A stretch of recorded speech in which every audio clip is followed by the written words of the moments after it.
కులాంతర వివాహాలు చేసుకునే జంటలు ఇప్పటికీ అనేక సమస్యలు ఎదుర్కొంటున్నాయి. కొందరిపై దాడులు జరుగుతుండగా మరికొన్ని చోట్ల హత్యలు కూడా చోటు చేసుకుంటున్నాయి. ఇలాంటి పరిస్థితుల్లో ఇతర కులాల వారిని పెళ్లాడిన దళితులకు సామాజిక భద్రత కల్పించడంతో పాటు వారికి ఆర్థిక భరోసా కూడా కల్పించాలనే లక్ష్యంతో తెలంగాణ ప్రభుత్వం ప్రత్యేకంగా ఓ పథకాన్ని అమలు చేస్తోంది. కులాంతర వివాహాలను ప్రోత్సహించేందుకు గాను ఇంటర్ క్యాస్ట్ ఇన్సెంటివ్ స్కీమ్ ను అమలు చేస్తుంది. కులాంతర వివాహం చేసుకున్న జంటలకు ఈ పథకం కింద 2.5 లక్షల రూపాయలు ఆర్థిక సాయం అందజేస్తుంది.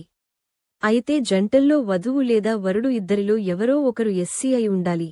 కేంద్ర ప్రభుత్వం కూడా doctor Ambedkar scheme for social integration through inter caste marriages పేరుతో ఓ పథకాన్ని అమలు చేస్తుంది. సమాజంలో సామాజిక అసమానతలు రూపుమాపే లక్ష్యంతో 2013లో కేంద్ర ప్రభుత్వం పథకాన్ని ప్రారంభించింది. పథకం అమలు కోసం కేంద్రం ప్రత్యేకించి అంబేడ్కర్ ఫౌండేషన్ ను స్థాపించి దీని ద్వారా పేద కుటుంబాలకు చెందిన దళితులు కులాంతర వివాహం చేసుకున్న సమయాల్లో వారికి లబ్ధి చేకూరుస్తుంది.